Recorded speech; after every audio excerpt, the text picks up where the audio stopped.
కార్తీక పురాణం 16వ అధ్యాయం. ఓ రాజా, కార్తీక మాసము దామోదరునికి అత్యంత ప్రీతికరమైన మాసము. ఆ మాసమందు స్నాన దాన వ్రతాదులు చేయుట, సాలగ్రామ దానం చేయుట చాలా ముఖ్యం. ఎవరు కార్తీక మాసమందు తనకు శక్తి ఉన్నా దానం చేయరో అట్టి వారు రౌరవాది నరక బాధలు పొందుదురు. ఈ నెల దినములు తాంబూల దానం చేయువారు చక్రవర్తిగా పుట్టుదురు. ఆ విధంగానే ఈ నెల రోజుల్లో ఏ ఒక్క రోజు విడవకుండా తులసి కోట వద్ద కానీ భగవంతుని సన్నిధి కానీ దీపారాధన చేసిన ఎడ్ల సమస్త పాపములను నశించుటేగాక వైకుంఠ ప్రాప్తి కలుగును. కార్తీక శుద్ధ పౌర్ణమి రోజున నదీ స్నానం ఆచరించి భగవంతుని సన్నిధి అందు ధూపదీప నైవేద్యాలతో దక్షిణ తాంబూలాదులు నారికేల ఫలదానము చేసిన ఎడల చిలకారం నుంచి సంతతి లేని వాళ్ళు పుత్ర సంతానం కలుగును. సంతానం ఉన్నవారు చేసినచో సంతాన నష్టం జరగదు. పుట్టిన బిడ్డలు చిరంజీవులై ఉందురు. ఈ మాసంలో ధ్వజస్తంభమునందు ఆకాశ దీపము నుంచిన వారు వైకుంఠమున సకల భోగంలో అనుభవింతురు.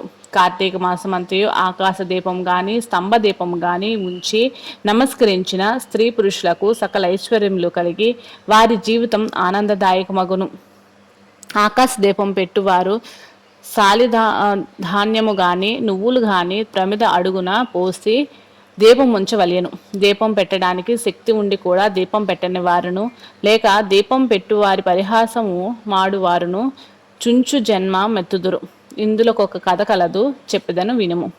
దీపస్తంభం విప్రుడగుట. ఋషులలో అగ్రగణ్యుడను పేరొందిన మంతగా మహాముని ఒక చోట ఆశ్రమాన్ని ఏర్పరచుకొని దానికి దగ్గరలోనొక విష్ణు మందిరాన్ని కూడా నిర్మించుకొని నిత్యం పూజలు చేయుచుండెను. కార్తీక మాసంలో ఆ ఆశ్రమం చుట్టూ ప్రక్కల మునులు కూడా వచ్చి పూజలు చేయుచుండిరి. వారు ప్రతిదినము ఆలయ ద్వారాలపై దీపములు వెలిగించి కడు భక్తితో శ్రీవారిని పూజించి వెళ్ళుచుండెడివారు. ఒకనాడు ఆ మునుల్లో ఒక వృద్ధుడు తక్కిన మునులను చూసి, ఓ సిద్ధులారా, కార్తీక మాసంలో హరిహరాదుల ప్రీతి కొరకు స్తంభదీపము నుంచినచో వైకుంఠ ప్రాప్తి కలుగుతుందని మనకందరికీ తెలిసి విషయమే కదా. రేపు కార్తీక శుద్ధ పౌర్ణమి. హరిహరాదుల ప్రీతి కొరకు ఈ ఆలయానికి ఎదురుగా ఒక స్తంభము పాతి దానిపై దీపము పెట్టేదము. కావున మనమందరూ అడవికి వెళ్ళి నిడుపాటి స్తంభము తోడ్కొని వద్దుము రెండు అను పలుకగా అందరూ పరమానంద భరితులై అడవికి వెళ్ళి చిలువలు పలువలు లేని ఒక చెట్టును మొదలంట నరికి దాన్ని తీసుకువచ్చి ఆలయంలో స్వామికి ఎదురుగా పాతిరి.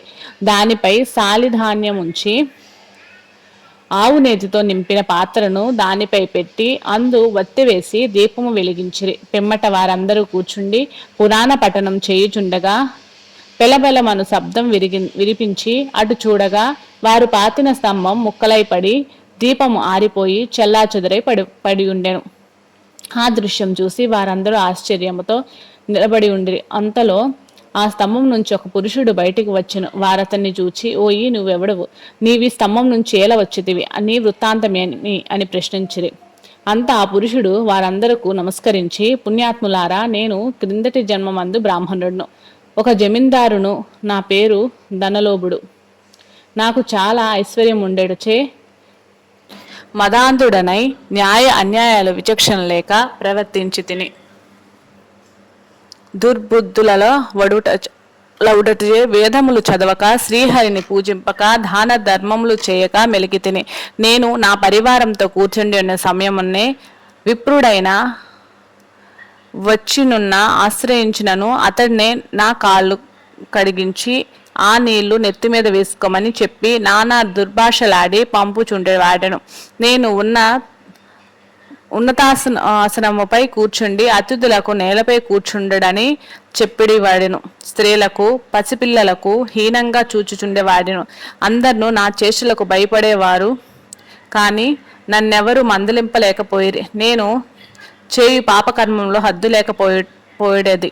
దాన ధర్మములు ఎట్టివో నాకు తెలియవు. ఇంత దుర్మార్గునై పాపినై అవసాన దశలో చనిపోయి ఘోర నరకములు అనుభవించి 1,00,000 జన్మల మందు కుక్కనై 10,000 జన్మల మందు కాకినై 5,000 జన్మలందు తొండనై 5,000 జన్మలు పేడ పురుగునై తర్వాత వృక్ష జన్మమెత్తి ఈ కారుణ్యం మందుండి కూడా నేను చేసిన పాపములను పోగొట్టుకొనలేకపోతిని. ఇన్నాళ్లకు మీ దయ వలన స్తంభంగానున్న నేను నరరూపమెత్తి జన్మాంత జ్ఞానినైతిని.